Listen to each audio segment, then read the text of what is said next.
Baiklah, Assalamualaikum warahmatullahi wabarakatuh. Perkenalkan, nama saya Dea Sandora.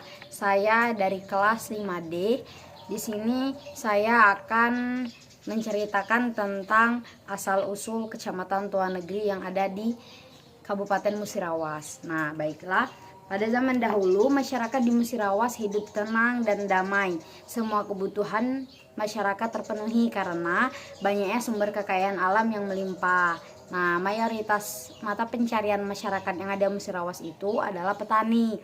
Nah, jadi salah satunya yaitu misalnya seperti petani karet, menanam padi, terus juga ada sebagian petani sawit, kebun sawit. Nah, terus di sini daerah yang tergabung dalam domisili Musirawas itu adalah ada 10 kecamatan, ada 10 daerah. Daerahnya yaitu ada Kecamatan Tugu Mulyo, Kecamatan Purwodadi, Kecamatan Sumberharta, Kecamatan Muara Beliti, Kecamatan Tiang Pumpung Kepungut, Kecamatan Selangit, Kecamatan STL Ulu Terawas, Kecamatan Sukakarya, dan yaitu Kecamatan Tua Negeri, dan yang terakhir Kecamatan Megang Sakti. Jadi di daerah Musirawas itu yang domisilinya itu Musirawas ada 10 daerah yang telah saya sebutkan tadi. Di sini saya akan menceritakan salah satu cerita dari Tua Negeri. Nah, Tua Negeri itu tergabung ke dalam Musirawas.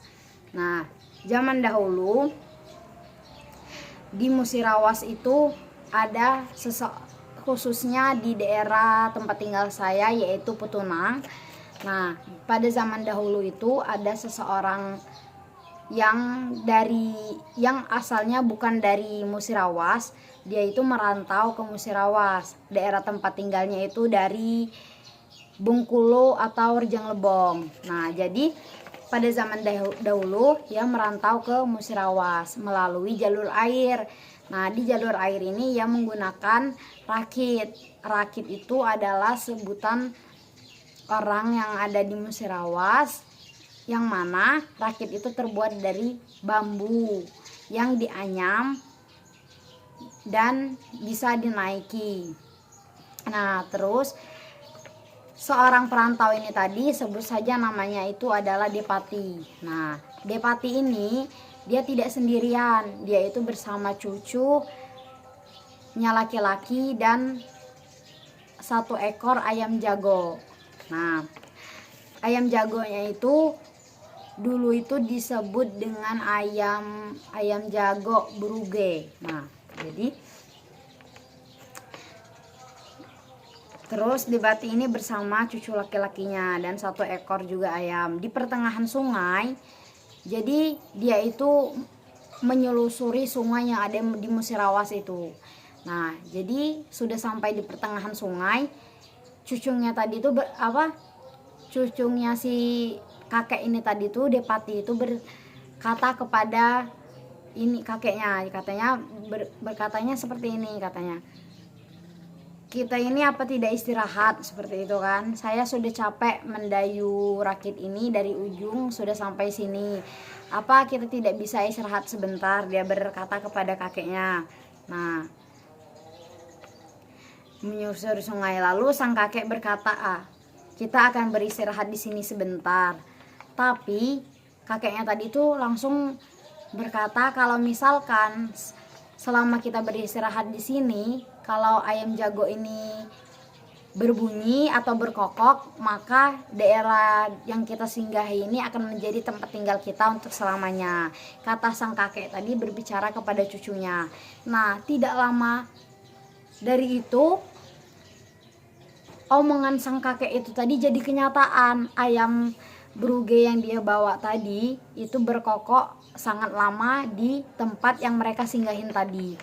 Nah, itulah mulai dari itu sang kakek dan cucunya itu bertempat tinggallah di tempat itu tadi, di tempat mereka singgahi tadi, hingga lama kemudian mereka mendirikan gubuk yang layak untuk mereka tempat tinggali di sana. Nah, habis itu setelah lama kemudian kakeknya tadi itu umurnya mulai semakin tua, dan begitu juga dengan cucunya. Dan sampai lahir sang kakek dan cucunya itu meninggal di tempat tersebut. Nah, jadi di sepanjang aliran sungai Musirawas itu dan daerah yang disinggahi kakek itu tadi tuh, daerahnya itu ada di desa Seriang. Seriang itu bersebelahan dengan desa Simpang Semambang yang ada di Musirawas. Jadi hinggalah makam sang kakek itu makam kakek dan cucunya tadi itu dikuburkan di tempat tersebut. Sampai sekarang juga makamnya itu masih ada di sana. Terus sampai sekarang makamnya tadi kan dia makamnya masih ada di sana, dan kakek dan cucunya tadi itu telah dikuburkan di sana. Jadi mengapa daerah itu disebut dengan Tua Negeri? Karena kan sang kakek tadi kan asal aslinya bukan dari Musirawas, tapi dia itu kan ke Musirawas itu hanya untuk merantau. Jadi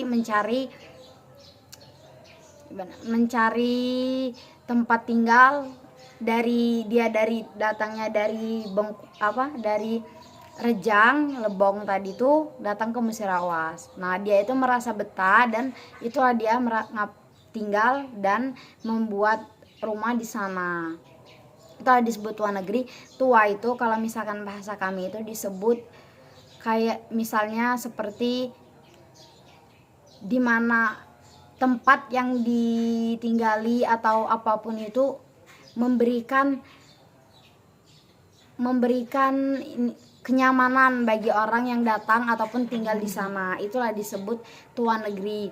Jadi sampai sekarang kalau misalkan ada orang yang rajin yang merawat makam tersebut, dampaknya itu bagi masyarakat yang rajin dan merawat makam tersebut, membersihkan makamnya, rajin memberikan bunga dan membersihkan lainnya, maka hidup orang yang membersihkannya tadi itu akan damai, tentram. Apa yang ia inginkan, insya Allah semua hajatnya itu akan tercapai. Nah, di Musirawas tadi itu orang yang sering membersihkan makam itu tadi itu dan datang ke makam itu membacakan doa dan lain sebagainya itu orang yang ada di daerah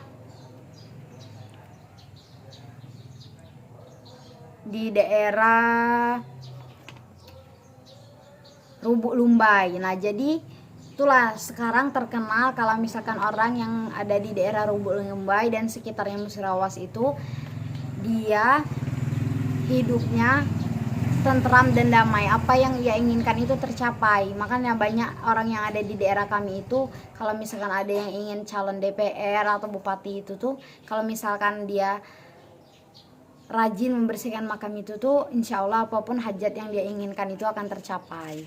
Konon katanya ceritanya seperti itu. Itulah sekarang kecamatan itu disebut dengan Tua Negeri. Itu asal nama dari seorang Depati tadi yang merantau ke Musirawas. Nama aslinya yaitu Depati, dan dia disebut Tua Negeri itu karena dia memberikan keberuntungan dan bisa nyaman tinggal di daerah perantauan yang ada di Musirawas. Itulah disebut zaman dulu itu namanya itu kabupatennya itu masih Depati Tua Negeri, tapi sekarang hanya diambil Tua Negerinya saja. Jadi Kecamatan Tua Negeri, Kabupaten Musirawas, dan nama Depatinya itu sudah tidak diambil lagi, hanya diambil nama Tua Negerinya saja. Mungkin sekian cerita dari asal usul Kecamatan Tua Negeri yang ada di Musirawas. Kurang lebihnya saya mohon maaf apabila ada kata-kata yang kurang berkenan atau hal lainnya, saya minta maaf. Saya akhiri, billahil hidayah wal taufiq wal hidayah. Wassalamualaikum warahmatullahi wabarakatuh.